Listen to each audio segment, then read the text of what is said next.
전 세계가 중국 딥시크를 금지하고 있습니다. 한국은 그 어떤 나라보다 딥시크 위험성을 먼저 인식하고 정부 부처 금융기관, 기업들이 가장 빨리 금지시켰습니다. 이에 호주, 일본, 대만, 미국 등에서도 딥시크 사용이 금지되고 있고 이탈리아 등에서는 앱마켓에서 전면 차단됐습니다. 한국의 네티즌들은 중국의 개인정보 수집 등 도적질에 대해서 잘 알고 있기 때문에 딥시크가 나오자마자 이것부터 검증하려 들었습니다. 한국 내 네티즌은 왜 이렇게 널 차단하려고 해? 개인정보 수집 많이 하니? 라고 물었습니다. 그러자 딥시크에서는 과도한 개인정보 수집과 데이터 보안 문제가 있습니다 라고 말했습니다. 여기에 더해 키보드 입력 패턴 수집, 중국 내 서버 저장 및 정보 접근 가능성이 있다면서 중국 정부가 국가안보를 이유로 기업의 데이터 제공을 요구할 수 있으며 이는 정보 유출 및 안보 위협으로 이어질 수 있다고 했습니다. 국내 네티즌들은 서슴없이 말하는 딥시크를 보며 똑똑하네 라고 하면서 이를 두고 딥시크 셀프 저격이라고 말했습니다. 한국의 네티즌들은 이렇게 딥시크의 위험성을 검증하고 알렸습니다. 실제로 딥시크는 개인정보를 채집학습해 중국 서버에 저장하고 있었고 AP통신은 6일 캐나다 사이버 보안 업체의 조사 결과를 인용해 딥시크에서 중국 궁영 통신사인 차이나 모바일 소유의 컴퓨터 인프라와 연결되는 코드가 발견됐다고 보도하기도 했습니다. 한국 네티즌이 물어본 질문에 딥시크가 실토한 내용이 사실이었다는 것입니다. 싱가포르 공영방송 CNA는 7일 한국의 차단과 함께 다른 국가들도 딥시크를 금지하고 있다는 소식을 속보로 방송했습니다. Governments across Asia cracking down on DeepSeek over concerns the Chinese AI chatbot could compromise national security. South Korea is the latest to block DeepSeek's access to various governmental departments. The app can no longer be accessed on work-related computers in its military, while restrictions are also in place in the defense, trade, finance, and foreign ministries, as well as the police force. Taiwan and Australia banned DeepSeek from all government devices earlier this week, citing security and privacy concerns. The Australian government says its decision was based on advice from security agencies. It's also warned that uploading information to the app that information may not be kept private, and that could expose users to malware. While India has yet to ban the app outright, the central government has prohibited its employees from using AI tools such as DeepSeek and ChatGPT on office computers and devices. New Delhi pointing to risks to confidentiality of government data and documents. South Korea, along with countries such as France and Italy, has voiced concern about DeepSeek's data practices. China has denied claims that the app is collecting data, adding the government has never and will never require enterprises or individuals to illegally collect or store data.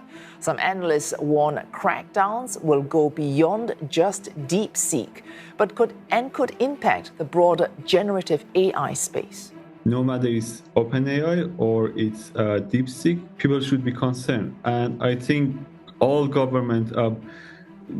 the generative AI tools should be banned from government devices because, people are concerned about the data going to China, but shouldn't be concerned the private data of the government agency going toward private companies which have their own interests in some way?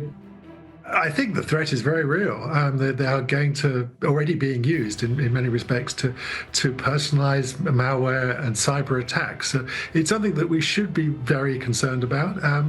I think this perhaps, though, heralds the start of a fracturing of the AI world. We saw this with the internet. We have two internets. We have the Western internet, and then behind the Great Firewall of China, we have the Chinese internet. And there's very little competition between the two. I fear that we may end up in the same place with a Chinese version of AI and a Western version of AI. 싱가포르 공영방송 CNA는 중국의 위협이 매우 현실적이라고 의심하면서 한국을 비롯한 각국의 대응이 합당하다는 듯이 말했습니다. 중국 딥시크는 미국 오픈AI에 챗GPT에 필적할 만한 성능을 지녔음에도 개발 비용이 10분의 1에 불과하다고 했습니다. 그러나 실제 비용은 이보다 훨씬 더 많이 들었다며 많게는 100배 이상 썼을 것이라고 했는데 미국 AI 기업 엔트로픽시오 다리오 아모데이는 딥시크 개발 비용은 미국과 비슷하다. 결국 인프라가 승부를 가릴 것이다 라고 말했습니다. 앞으로 모델 확장에 따라 인프라가 차이를 만들 수밖에 없다는 것인데 다시 훈련과 인프라 투자가 강조될 것이라는 것이었습니다. 결국 미국의 AI 칩 수출 규제는 앞으로도 효과가 있으며 미국 기업들은 AI 인프라 투자를 계속해야 한다는 결론을 냈습니다. 딥시크는 앞으로 고성능 칩을 쓰지 못하면서 뒤처질 수 있는데 여기에 더해 전세계 금지령이라는 더 큰 악재를 만났습니다. 중국이 딥시크를 내놓자마자 미국 앱스토어에서 다운로드 1위를 차지할 정도로 빠르게 확산되었고 출시 18일 만에 전세계에서 1600만의 다운로드를 기록했습니다.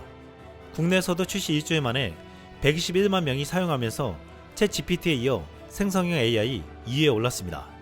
하지만 한국을 포함해 각국이 금지령을 내리면서 앞으로 인프라 투자가 이루어지기도 전에 문 닫게 생겼다는 전망이 나오고 있습니다. 중국 정부는 이런 움직임이 나오자 위법한 데이터 수집을 요구한 적이 없다라면서 딥시크를 써달라고 애원하고 있습니다. 지난 6일 궈자쿤 중국 외교부 대변인은 중국 정부는 데이터 프라이버시와 안전을 고도로 중시하고 법에 따라 보호하고 있다며 위법한 형식으로 개인과 기업 등의 데이터 수집을 요구한 적도 없고 요구하지도 않을 것이라고 강조했습니다. 하지만 전 세계는 이 같은 중국 정부의 말을 믿을 리가 없습니다. 딥시크에게 원죄가 있다면 믿을 수 없는 중국에서 개발한 죄라고 했습니다. 전 세계는 앞다투어 딥시크 차단 행렬에 동참하고 있는데 한국에서는 정부, 은행, 기업뿐만 아니라 7일 전남 공군에서조차 딥시크 전면 차단령을 내렸습니다. 한국은 지방 소도시 마을에서도 중국의 딥시크가 얼마나 위험한지를 잘 알고 있다는 것이었습니다.